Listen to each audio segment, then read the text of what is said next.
Friends, ಇದು check dam. ಮಳೆ ನೀರನ್ನು ಹರಿದ್ಕೊಂಡು ಹೋಗ್ದೇನೆ ತಡೆಗೋಡೆ ನಿರ್ಮಾಣ ಮಾಡಿದ್ದಾರೆ. ಈ ರೀತಿ ಮಾಡೋದ್ರಿಂದ ಮಳೆ ನೀರು ಸರಾಗವಾಗಿ ಹರ್ಕೊಂಡು ಹೋಗೋದೆ ನಿಂತ್ಕೊಂಡು ಅಂತರ್ಜಲನ ಸ್ವಲ್ಪ ಮಟ್ಟಿಗೆ ಸುಧಾರಿಸುತ್ತೆ.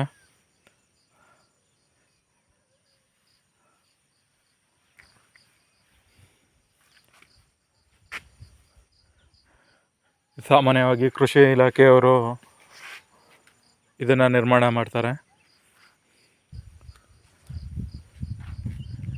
ಎಲ್ಲಿ ಮಳೆ ನೀರು ಸರಾಗವಾಗಿ ಹರ್ಕೊಂಡು ಹೋಗುತ್ತೆ ಆ ಜಾಗದಲ್ಲಿ ಈ ರೀತಿ ಚಿಕ್ಕ ಚಿಕ್ಕ ಡ್ಯಾಮ್ಗಳ ರೀತಿ ನಿರ್ಮಾಣ ಮಾಡೋದ್ರಿಂದ ನೀರು ಒಂದು ಕಡೆ ಶೇಖರಣೆಗೊಂಡು ಅಂತರ್ಜಲನ ಸುಧಾರಿಸುತ್ತೆ.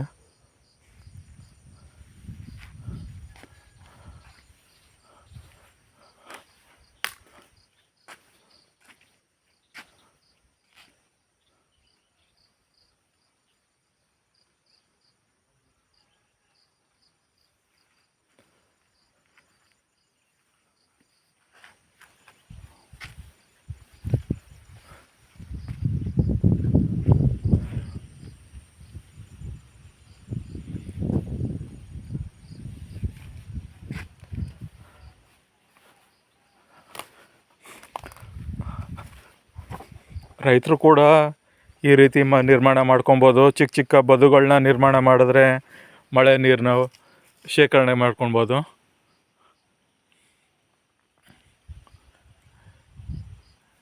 ಮಳೆಗಾಲದಲ್ಲಿ ಮಳೆ ನೀರು ಸುಮ್ಮನೆ ಹರ್ಕೊಂಡು ಹೋಗಿ ವೇಸ್ಟ್ ಆಗೋದ್ರಿಂದ ಈ ರೀತಿ ನಿರ್ಮಾಣ ಮಾಡೋದು ತುಂಬಾ ಉಪಯೋಗ.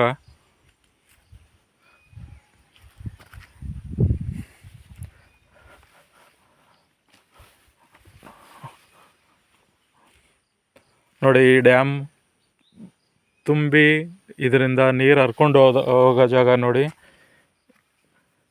ನೈಸರ್ಗಿಕವಾಗಿ ಮರಳು ಕೂಡ ಸಿಗುತ್ತೆ.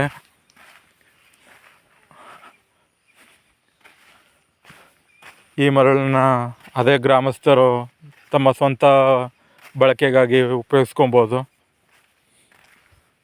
ಮನೆ ಕಟ್ಟೋದಕ್ಕೆ ಇಲ್ಲ ಕೊಟ್ಟಿಗೆ ಕಟ್ಟೋದಕ್ಕೆ ಆ ಗ್ರಾಮ ಪಂಚಾಯತಿ ಅನುಮತಿ ಪಡೆದು ಮರಳನ್ನ ತಗೊಳ್ಬೋದು.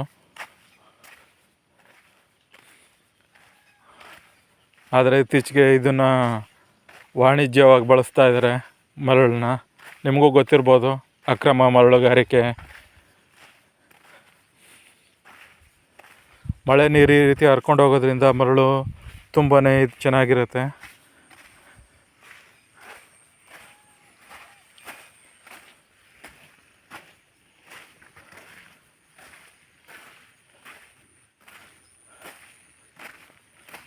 ಬನ್ನಿ ಹಾಗೆ ಮುಂದೆ ಹೋಗೋಣ.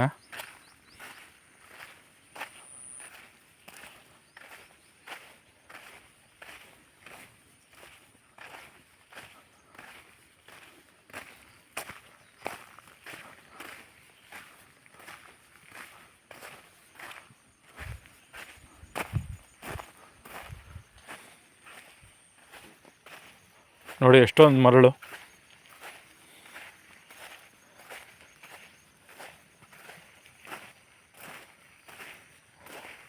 ಸಾಮಾನ್ಯವಾಗಿ ಈ ರೀತಿ ಮರಳು ಸಿಗೋದು ಕಡಿಮೆ.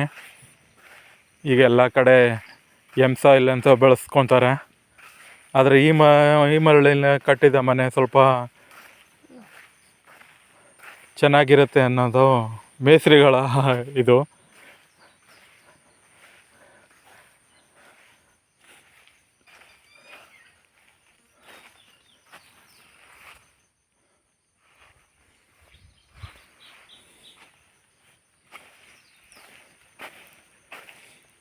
ಆ ರೀತಿ ಚೆಕ್ ಡ್ಯಾಮ್ಗಳನ್ನ ಮಾಡೋದ್ರಿಂದ ಎಷ್ಟೊಂದು ಉಪಯೋಗ ಇದೆ. ಮೊದಲನೇದಾಗಿ ಅಂತರ್ಜಲ ಮಟ್ಟ ಸುಧಾರಿಸುತ್ತೆ. ಹಾಗೆ ಆ ಡ್ಯಾಮ್ ತುಂಬಿ ನೀರು ಹರ್ಕೊಂಡೋಗೋ ಜಾಗದಲ್ಲೆಲ್ಲ ನೈಸರ್ಗಿಕವಾಗಿ ಸಿಗುವಂಥ ಮರಳು.